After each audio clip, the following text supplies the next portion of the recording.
코로나19 바이러스 확산, 아직 안심하기는 이릅니다. 경기도 성남의 한복판에 있는 분당 재생병원에서 확진자 9명이 나왔습니다. 심지어 이 병원은 호흡기 질환 환자를 분리치료해 국민들이 안심하고 다닐 수 있도록 정부가 지정한 안심병원이었습니다. 게다가 면역력이 약한 암 환자가 감염됐다는 점, 여러 의료진도 감염돼 다른 환자에게 옮겼을 수 있다는 점, 이미 80명이 확진자들과 접촉했다는 점, 여러 우려가 큽니다. 첫 소식 신선미 기자가 보도합니다. 350명의 환자가 입원한 분당 재생병원이 진료를 중단했습니다. 폐암 말기 환자 3명을 비롯해 의료진과 보호자까지 9명이 코로나19 확진 판정을 받은 겁니다. 경기도 내 병원에서 집단 감염 사례가 나온 건 처음입니다. 확진자들이 대거 나오면서 남은 의료진들도 검사를 받기 위해 대기하고 있습니다. 확진 판정을 받은 폐암 말기 환자 3명은 같은 병동에 입원해 있었습니다. 25일에서 28일까지의 공간이 겹칩니다. 76살 남성과 77살 여성 환자는 지난 1일 응급실에서 40분간 밀접 접촉했습니다. 지난달 24일부터 입원해 있던 82살 남성도 이들과 동선이 겹칩니다. 병원이 파악한 확진자들의 접촉자는 80명에 이릅니다.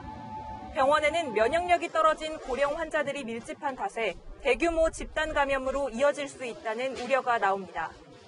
병원이 번화가인 분당 서현역 인근에 있다는 점도 시민의 불안감을 키우는 이유입니다.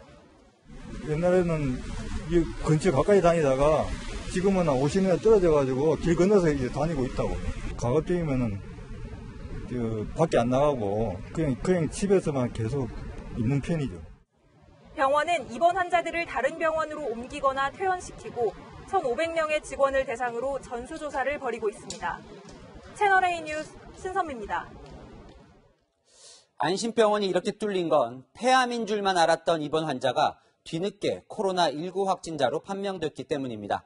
이 환자는 딸꾹질 증세만 있었는데 의료진들도 항암 치료의 부작용인 줄만 알았습니다.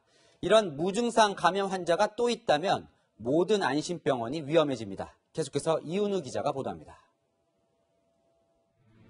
폐암 말기인 76살 남자는 지난달 25일부터 28일까지 입원 치료를 받았습니다.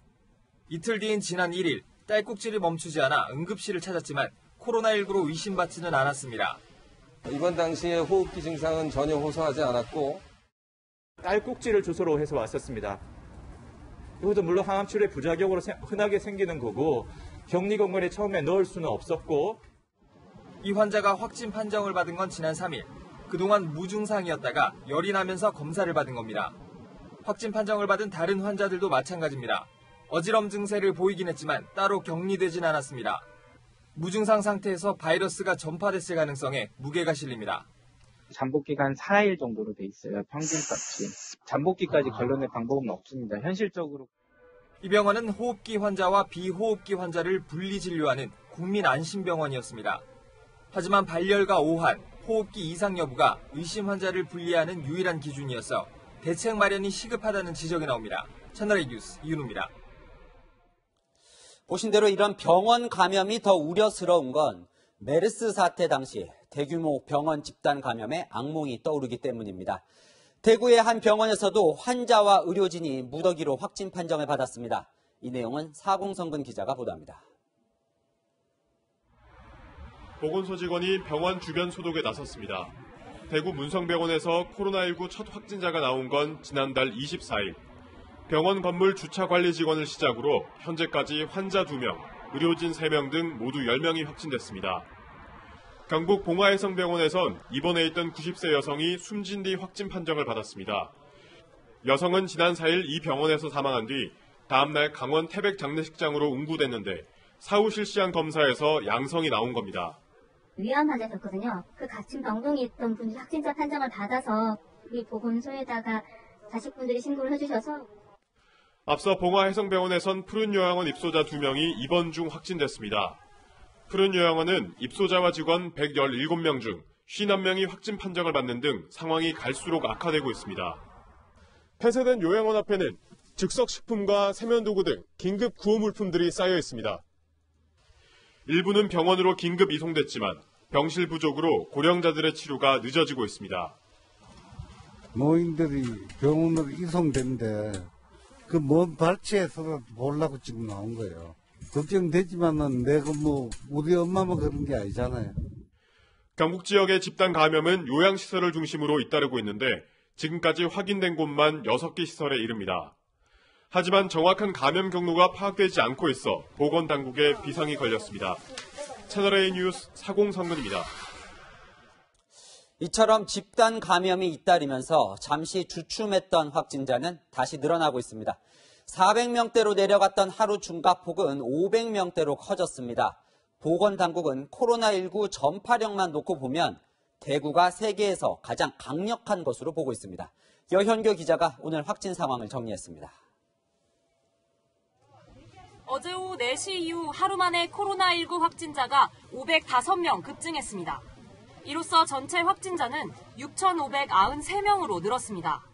오후 4시를 기준으로 한 하루 증가폭은 지난 3일 850명대로 치솟은 이후 400명대까지 줄어들다 다시 500명대로 늘었습니다. 상황이 가장 심각한 대구에서도 사흘간 감소세를 보이다 다시 증가세로 돌아섰습니다.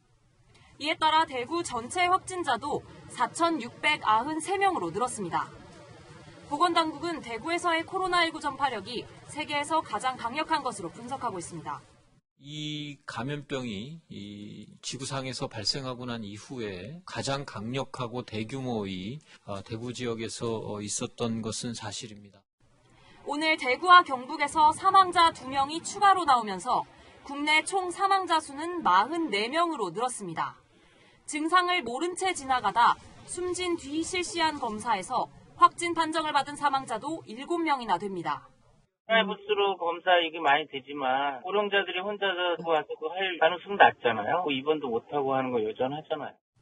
보건당국은 중증 환자는 26명, 기계호흡에 의존하는 위중 환자는 31명이라고 밝혔습니다. 채널A 뉴스 여영규입니다.